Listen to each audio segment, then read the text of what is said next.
a Rose. E eu sou o Lucas. Você está assistindo O Efeito Casal. Amor, o que temos hoje? Mais um dia feliz, porque temos ações. Obrigada. Quem fez o pedido? Foi a Evelyn Valentina. Ela doou R$15 no Live Pix. Muito obrigado. Ela pediu um vídeo do canal Baka Gaijin.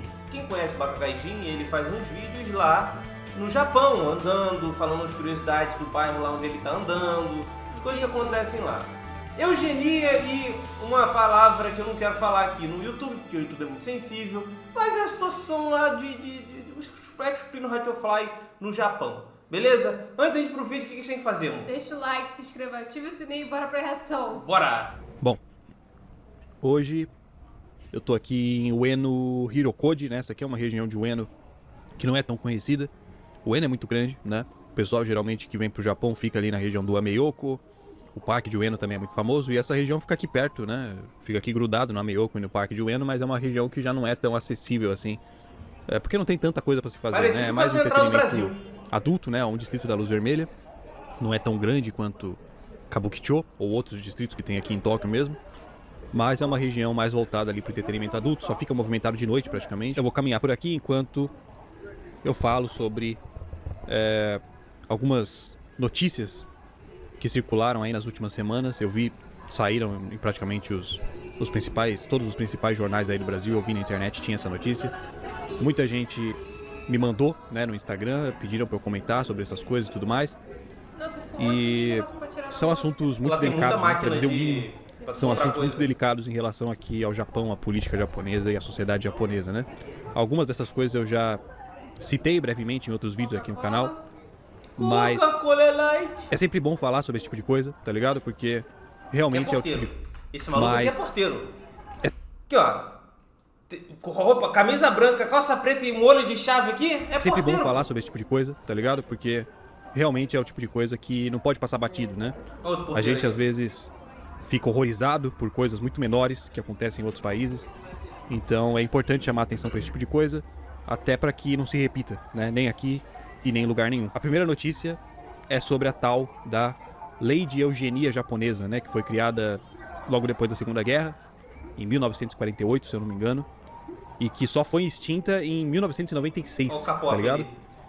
E agora no final do mês passado foi apresentado um relatório aqui no parlamento japonês alegando que cerca de 16.500 pessoas teriam aqui, sido ó, aqui é a situação esterilizadas ali, ó. à força sob o Calma aval aí, o cara dessa tá falando uma parada séria, eu tô brincando aqui, calma aí, vou ficar lei, né?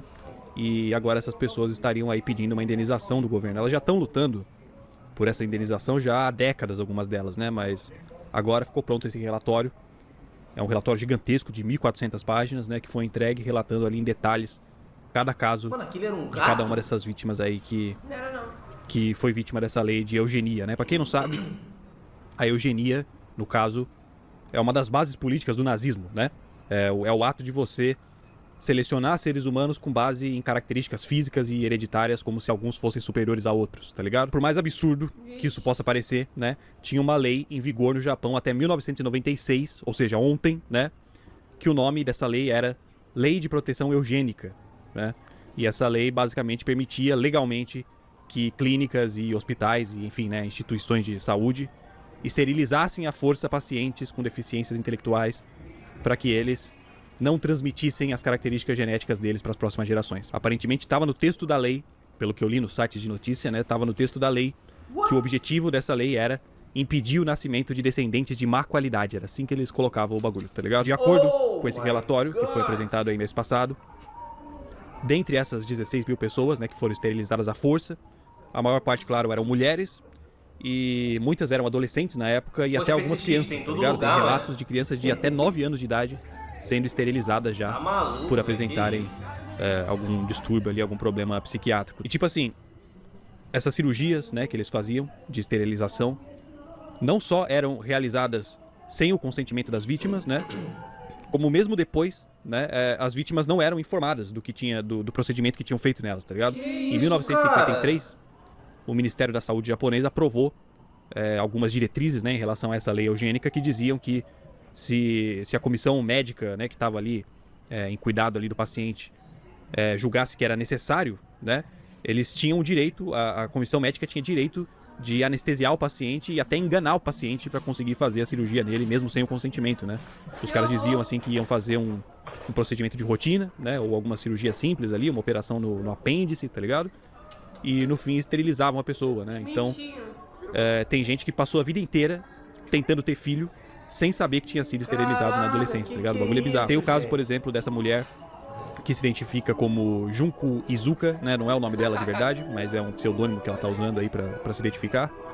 Ela tem 77 anos hoje em dia, e quando ela tinha 16, ela foi levada até uma clínica no Nordeste aqui do Japão, onde ela passou por essa tal cirurgia misteriosa, né? Que na época ela não sabia o que era, e só depois ela foi descobrir que era uma cirurgia de esterilização. Hoje, ela tá inclusa aí no pessoal que tá processando o governo, né? Pedindo por indenização. Mas olha só, né? O pedido dela foi negado da primeira vez, porque o governo alegou que como já tinham passado mais de 20 anos, o prazo legal, né, pra ela entrar com esse pedido de indenização já tinha expirado. Ah, qual é? Sendo que na época ela nem vendo? foi Pilantragem e falcatrua de governo tem em todo lugar, pô. informada de que tinham feito isso com ela, tá ligado? E fora tudo isso, né, fora essas 16 mil pessoas que foram esterilizadas à força, o relatório também aponta para outras 8 mil pessoas que tecnicamente se submeteram a essa esterilização consensualmente, né? Ou seja, elas concordaram em ser esterilizadas. Mas mesmo essas 8 mil pessoas, né, o relatório aponta que, em alguma medida, elas sofreram algum tipo de pressão do governo, né? E isso é evidente, na verdade, porque olha só, né? Enquanto essa lei eugênica estava em vigor aqui no Japão, se a pessoa tivesse, né, o diagnóstico de algum distúrbio mental, ou alguma deficiência intelectual, ou alguma doença hereditária, né? Se ela não se submetesse à esterilização, ela não tinha direito de acessar o sistema de saúde nem de se casar. Então, assim, se a pessoa tinha, por exemplo, alguma doença mental, né? E a família ia tentar internar essa pessoa em alguma clínica, acabava que um dos pré-requisitos para conseguir a internação já era a esterilização, tá ligado? Porque senão a pessoa já não teria acesso ao sistema de saúde, né? Então é óbvio que até essas 8 mil pessoas que teoricamente consentiram, né? Elas também foram consentidas à força, né? Porque não havia outra opção. Ainda por cima, né? De acordo com a notícia da BBC, a lista de casos em que essa lei podia ser aplicada era bem maior do que a gente consegue imaginar, porque aparentemente, na época em que a lei entrou em vigor, né, lá nos anos, final dos anos 40, os anos 50 ali, tinham várias condições que os caras acreditavam que eram condições hereditárias e que hoje a gente sabe que não são, né? E nem só isso, na verdade, tem várias coisas que nem sequer são doenças, mano, né? São coisas que nem sequer são problemas de saúde. Pra vocês terem uma ideia, entravam nessa lista aí coisas como desejo sexual acentuadamente anormal, mano. Que porra é essa, tá ligado? Inclinação criminosa acentuada. Como é que você determina, né? Como é que você mensura isso se uma pessoa tem inclinação criminosa acentuada, mano? Mão quebrada. Mano, que porra é essa, tá ligado? Você dá entrada no hospital com a mão quebrada e corre o risco de você sair estéril, tá ligado? Parece piada o bagulho de tão absurdo. E, tipo assim, essa lei eugênica, né? Ela permitia que as clínicas e hospitais realizassem o procedimento de esterilização, né, do paciente, mas não permitia que se retirassem órgãos do paciente, né? No caso, a esterilização ela teria que ser feita por meio ali da ligadura das trompas, né, que fala, né? Mas olha só, né? Apesar disso, tinha algumas clínicas que chegavam realmente a retirar o útero das mulheres para que, além de ficar estéreis, elas parassem também de menstruar. Porque assim as clínicas tinham menos trabalho, tá ligado? Na hora de limpar, na hora de cuidar das pacientes. Um dos argumentos do governo, né, que eles usavam na época para ter perpetuado essa lei até tão tarde, né, era uma suposta preocupação com a superpopulação do país, né? O que obviamente é só uma desculpa esfarrapada para tentar justificar o bagulho absurdo, né? Pois é. E não ironicamente, hoje em dia o Japão é um dos países que mais sofre com a baixa taxa de natalidade, né? Não só o Japão. Grande parte do mundo vem enfrentando esse tipo de problema, principalmente aqui na Ásia mesmo, né? Mas no Brasil não, só vem pra cá. Saiu há pouco tempo o relatório de 2022 tá maluco? E o Japão bateu o recorde de novo de menor quantidade de nascimentos desde o começo dos registros, né? Desde que eles começaram a fazer essa medição. Em 2022 nasceram menos de 800 mil bebês e morreram mais de 1,5 milhão de pessoas, né? Então, tipo, quase metade morreu, quase o dobro do que nasceu aqui no Japão, né? A quantidade de estrangeiros aumentou aqui em 2022, até porque as fronteiras reabriram, né, depois da pandemia. Mas, obviamente, a situação ainda está descarrilhando, né? O Fumio Kishida, né, que é o primeiro-ministro agora aqui do Japão, ele disse no começo do ano, né, agora de 2023, que o Japão está prestes a não conseguir funcionar como sociedade, né, por causa dessas baixas históricas aí nas taxas de natalidade.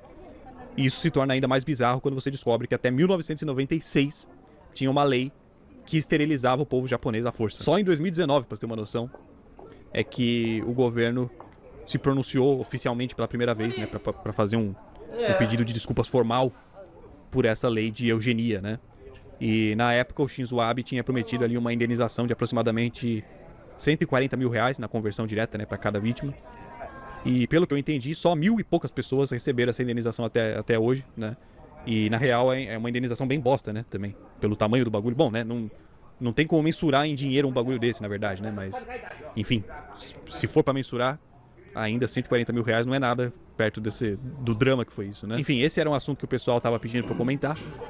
E o outro assunto também muito grave é sobre um projeto de lei que tá tramitando aqui agora no Japão a respeito de reformular as leis de agressão sexual aqui do Japão, que aparentemente já estão extremamente ultrapassadas, né, em comparação com as de outros países, né? Parece que essa é a segunda vez em um século que essas leis em relação ao assédio sexual são revisionadas, para vocês terem uma ideia, né? Como o bagulho é praticamente intocável, né? Ele deve estar extremamente desatualizado. Porque a parada é o seguinte, né? Aqui na legislação japonesa, né, o conceito de abuso sexual é entendido como sendo uma relação sexual forçada, né? E não uma relação sexual não consentida, como é na maior parte dos países hoje em dia, né? E isso acaba abrindo brechas, né, na interpretação da lei. Os japoneses adoram uma brecha na lei, né? E muitas vezes essas brechas elas são exploradas pelos advogados dos abusadores, né? Que nem em 2014 teve um caso absurdo aqui em Tóquio mesmo, né? Em que um cara ele prendeu uma mina de 15 anos na parede, abusou dela e ele foi absolvido porque o tribunal entendeu que a ação dele não tornava extremamente difícil que a mina resistisse. Tipo Pelo assim, amor de Deus. Se você não quisesse ser abusada, você teria se esforçado um pouco mais, tá ligado? É tipo isso que os caras disseram, tá? E o cara não foi condenado por abuso sexual por causa disso. E a menina de 15 anos também foi tratada como adulta perante a lei, porque a idade de consentimento aqui no Japão é de 13 anos, mano. 13 anos, né? Agora, com essa revisão aí que estão querendo fazer na lei, estão querendo aumentar, né, a idade de consentimento de 13 para 16, mas em 2014, quando esse caso aconteceu, a menina de 15 anos ainda foi julgada como adulta. Teve um caso em Nagoya também, que chamou muita atenção alguns anos atrás, em que o pai abusou da filha adolescente por vários anos e durante o tribunal do julgamento, né, surgiu a dúvida se a menina realmente não era capaz de resistir aos abusos. Porque, mano, olha a brisa dos caras, mano. Eles alegaram que teve uma vez que a menina contrariou a vontade dos pais em relação à escola que eles queriam botar ela pra estudar. Então, segundo os advogados, esse era um indício claro de que a menina tinha vontade própria pra contrariar os pais e não era completamente dominada por eles, tá ligado? Os caras pegou o caso da menina ter reclamado da escola que os caras iam botar ela, que os pais iam botar ela, e usaram isso como argumento pra justificar que a menina tinha vontade própria, mano, tá ligado? Nesse caso aí específico, o pai, obviamente, acabou sendo condenado, né? Mas só da lei permitir esse tipo de manobra, né, já é um bagulho bizarro. E tudo isso, obviamente, acaba fazendo com que muitas mulheres que sofrem violência aqui no Japão nem se deem ao trabalho de levar pra justiça, né, porque meio que já sabem que provavelmente não vai dar em nada, né? O bagulho é tão complicado pra ser considerado um abuso sexual que acaba sendo um transtorno ali, uma coisa que não vale nem a pena, tá ligado? Esse é o pensamento que as mulheres têm hoje em dia. Que nem a própria líder de uma ONG, né, de direitos das mulheres aqui do Japão disse que não é nem só em relação à lei, né? O conceito de sexo e consentimento aqui no Japão ainda é muito distorcido, tá ligado? Em relação, assim, em comparação com a maior parte do mundo, né? Não é só uma questão de alterar a lei, é uma questão cultural mesmo, né? Segundo essa mulher, né, a líder da ONG, a educação sexual aqui no Japão costuma ser ensinada, assim, de forma muito velada, né?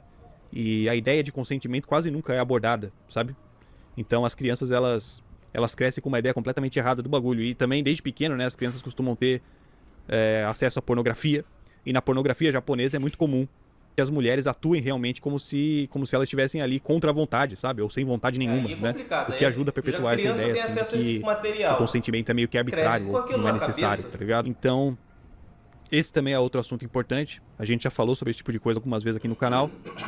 E, enfim, a gente sabe, né, como o Japão ainda é um país muito mal resolvido com o seu passado, muito atrasado em relação a pautas sociais, principalmente em relação à questão de igualdade de gênero, né?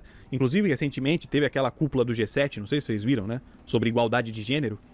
E o Japão foi o único país do G7 que enviou um homem como representante no bagulho que era pra discutir justamente igualdade de gênero, tá ligado? Então, assim, são uns bagulho que, às vezes, chega a ser difícil até de acreditar que seja falta de bom senso, tá ligado? Parece que os caras fazem de propósito mesmo, assim, parece que eles têm algum tipo de orgulho em ser desse jeito mesmo, né? E é isso, mano. Espero que vocês tenham gostado dessa merda. E é nóis, mano. Falou.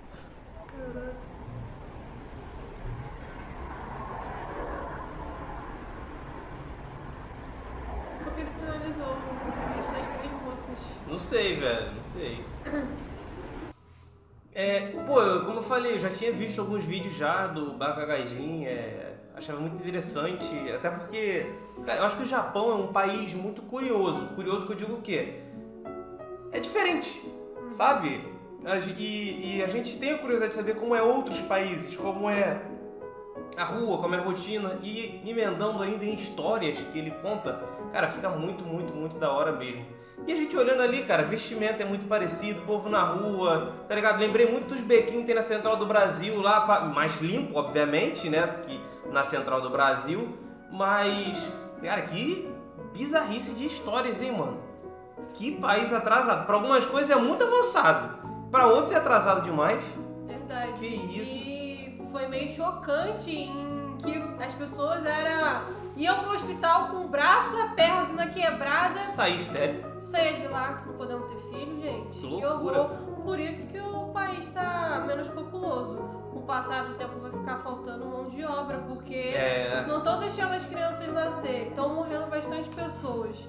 E essa parte aí da violência contra as mulheres foi muito pesada. E elas ficam inseguras de ir lá e denunciar porque não vai dar em nada. Verdade. É triste, vou ser sincera, é melhor ficar aqui no Brasil mesmo. Gente, é um formato de vídeo diferente, foi um pedido aí, feito pelo LivePix, mas se vocês gostarem desse formato, a gente pode trazer mais, beleza? O link do vídeo original tá na descrição, se você gostou da nossa reação. Deixe seu like, se inscreva no nosso canal e você assistiu O Efeito Casal.